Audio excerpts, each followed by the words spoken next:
दीदी तुमको काकी के यहाँ रहने की जगह तो मिल ही गई है। अब इन लोगों से क्यों उलझी हो?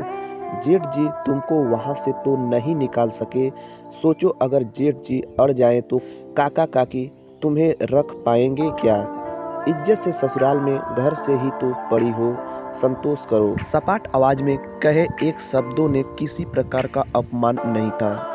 तो क्या अब छोटी भी यही सोचने लगी है कि पत्नी को खाने पीने और रहने की जगह भर से संतुष्ट रहना चाहिए? मांग के सिंदूर का बस यही सुख है। क्या हो गया छोटी को? क्या बाहर के सुख और भीतर के सुख में जो महीन अंतर है उसको समझना छोड़ दिया है? उसने पूजा का धैर्य टूट रहा था। पूछना चाहती थी कि देवर जी तुम्हें छोड़कर दूसरा ब्याह कर ले तब क्या तुम इतनी उदार रह पाओगी? किसी के द्वारा दी गई चंद सुविधाओं पर संतोष कर लो, पर पूछा नहीं। कितना मुश्किल होता है किसी के दुख को अपने दुख जैसा समझना। एक छोटी ही तो थी जो उसे चोरी छिपे मिलती थी, उसके जख्म को सहलाती थी। खामोश और अंधेरी रातों में भी वह अकेली नहीं है, यह एहसास दिलाती थी कि कितनी बार चुपके से काकी के घर आकर बोल जाती थी, दीदी तुम हिम्मत रखना, जेठ जी का दूसरा ब्याह मैं नहीं होने दूंगी, लगी हूँ कोशिश में।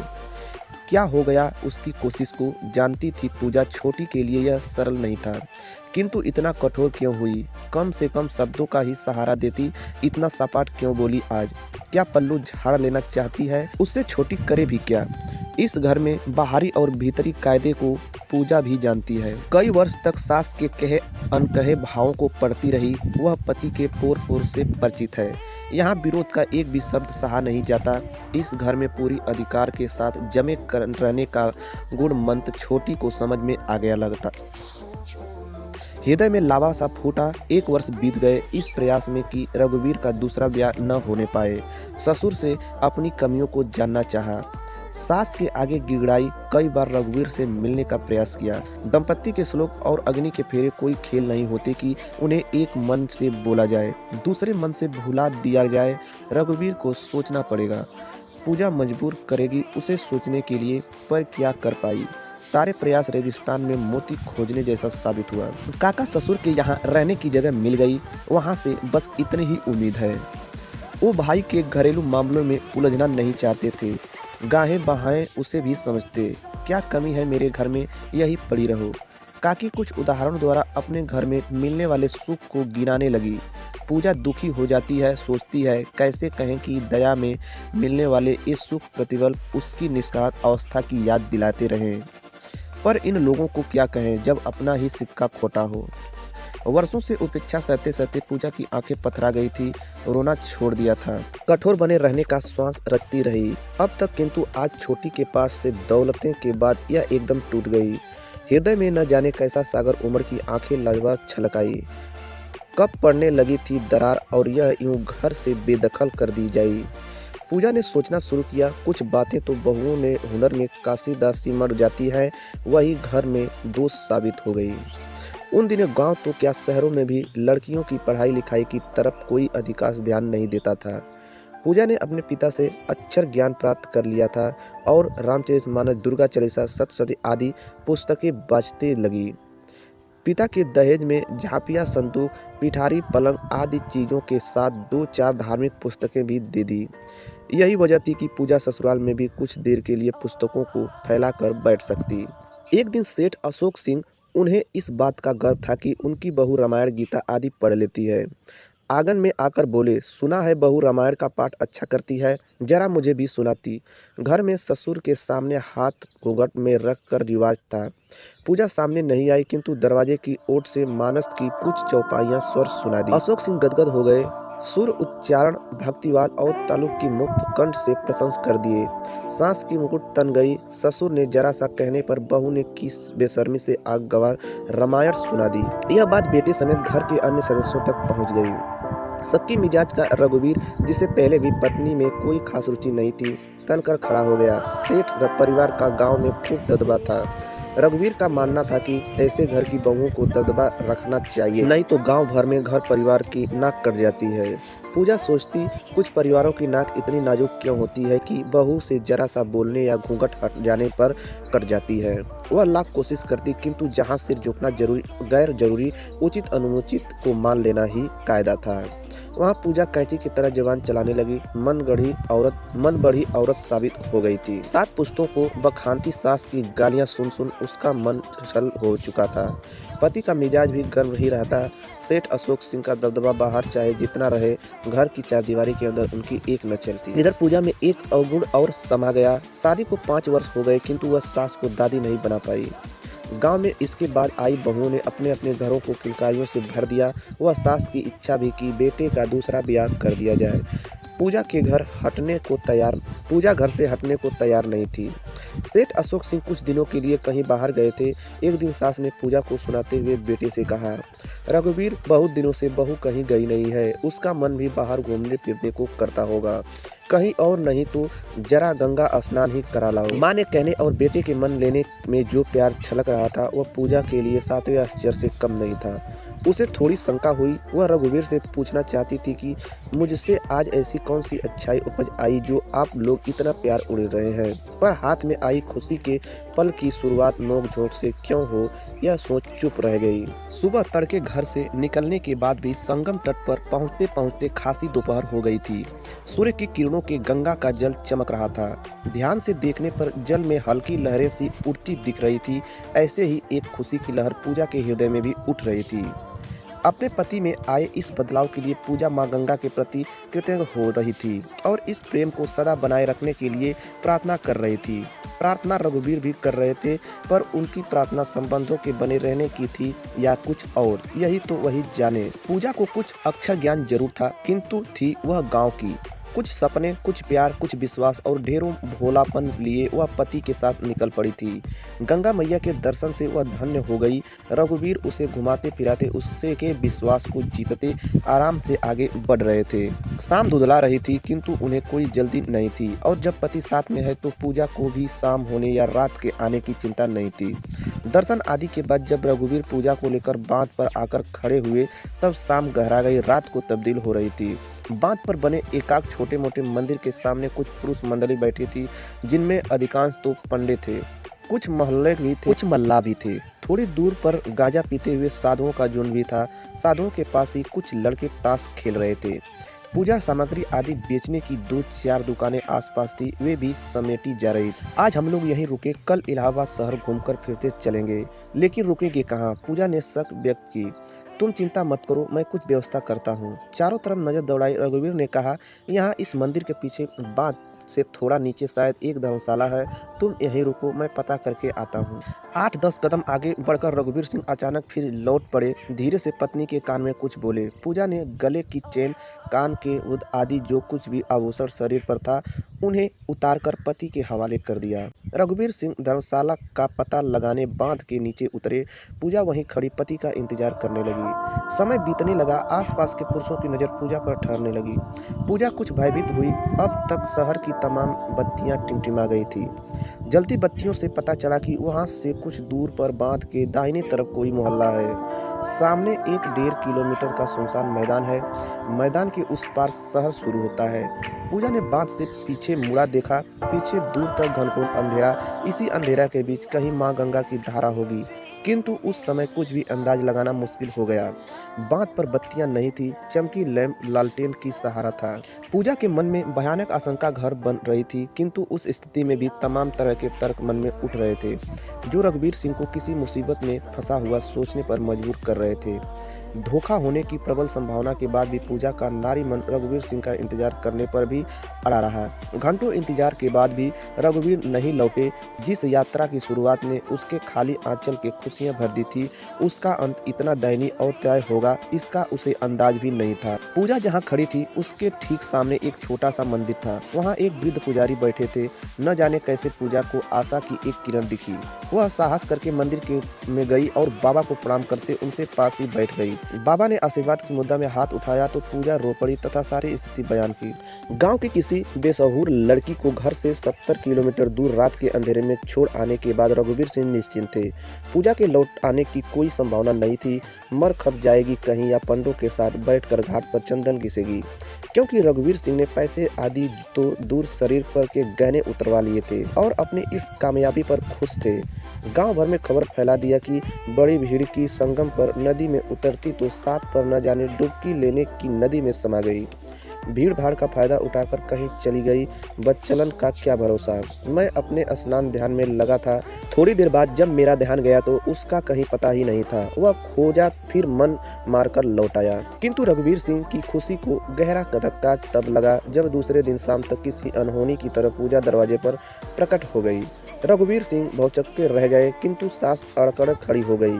रात कहीं और बिताकर आने के बाद अब उसे शिष्टाचार घर में प्रवेश निषाद था।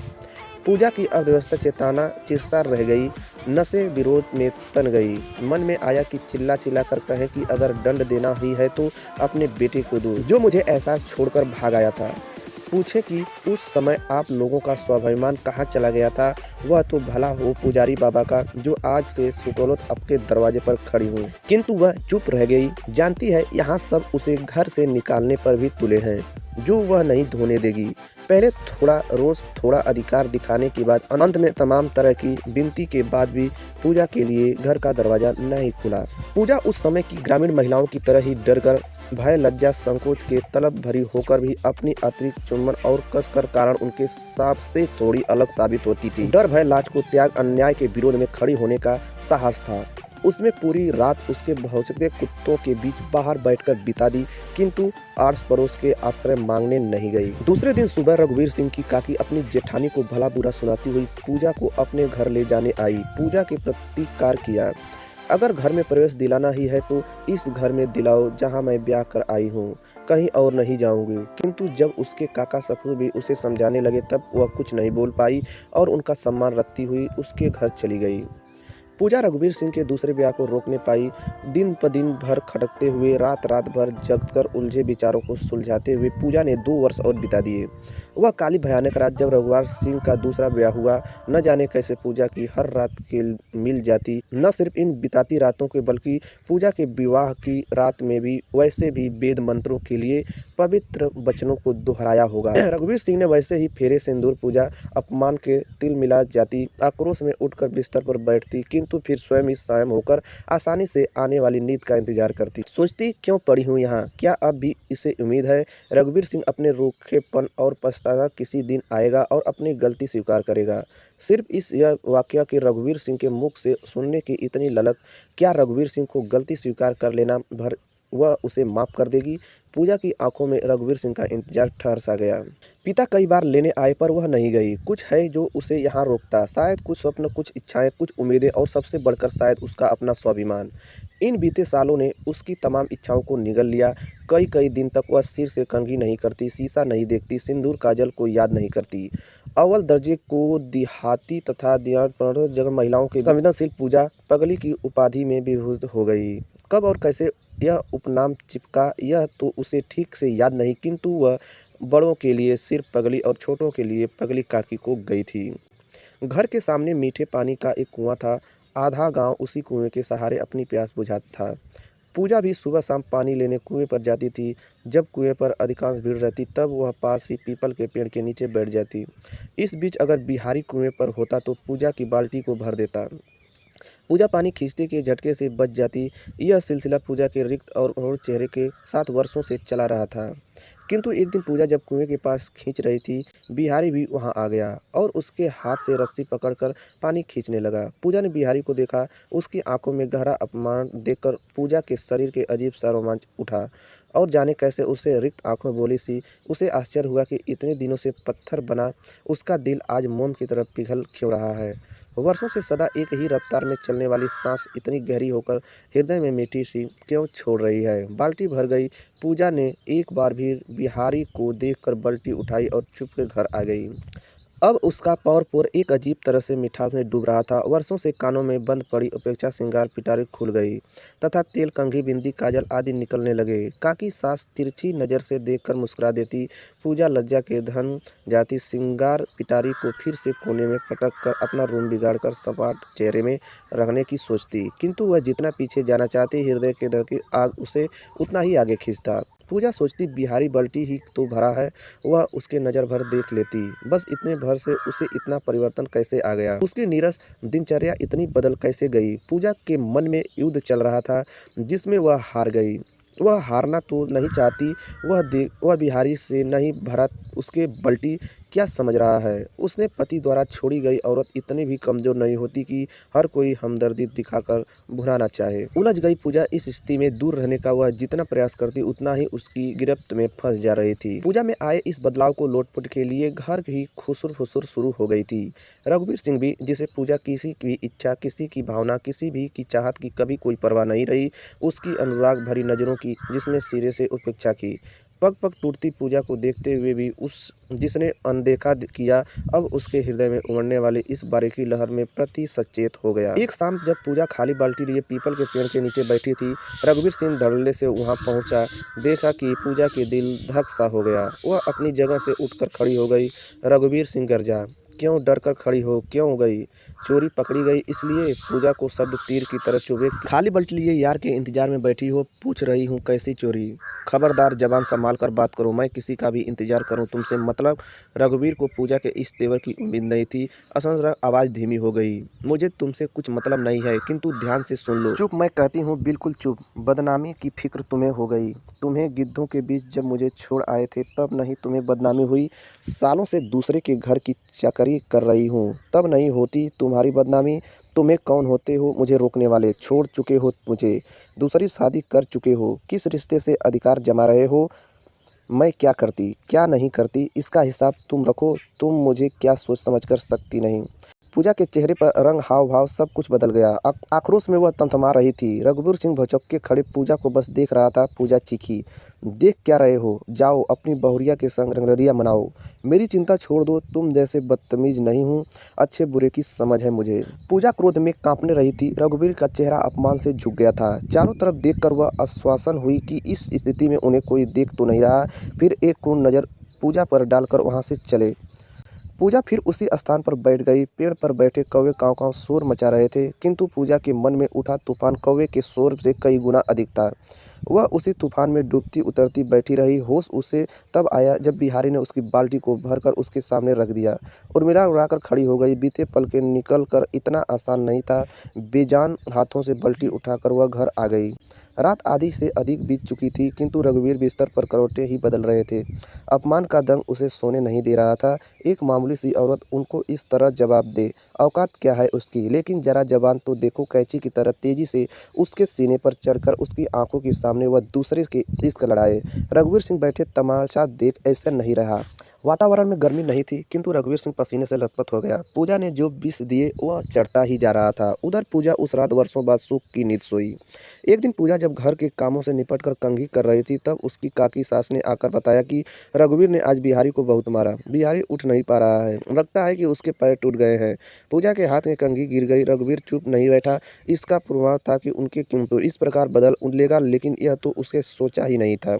2 बाल्टी पानी भर देने की क्या सजा मिली बिहारी को? अब पूजा ने कुएं पर जाना बंद कर दिया। उड़ती खबर उसके पास पहुंचती, बिहारी को अस्पताल ले जाया गया। घर वाले थाना पुलिस करना चाहते थे, किंतु बिहारी ने मना कर दिया। बिहारी का एक पैर आधा काटना पड़ा। बिहारी रघुवीर सिंह के घर चोरी के इरादे से घुसा था, इसलिए रघुवीर ने उसका पैर काट मारा।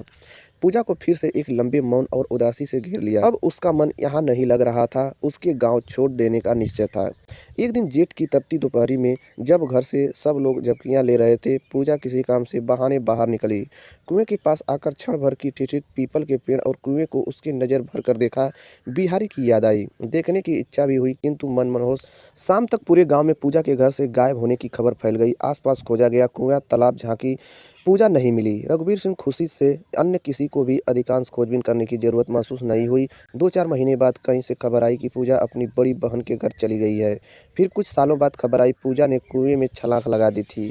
सती पूजा सती। कहते हैं जीजा की नीयत ठीक नहीं थी, जान दे दी पूजा ने, किंतु इज्जत पर आंच नहीं आने दी। कुल बहू थी, कुल की परंपरा को निभाया। पति ने छोड़ दिया, किंतु वह पवित्रता ही बनी रही।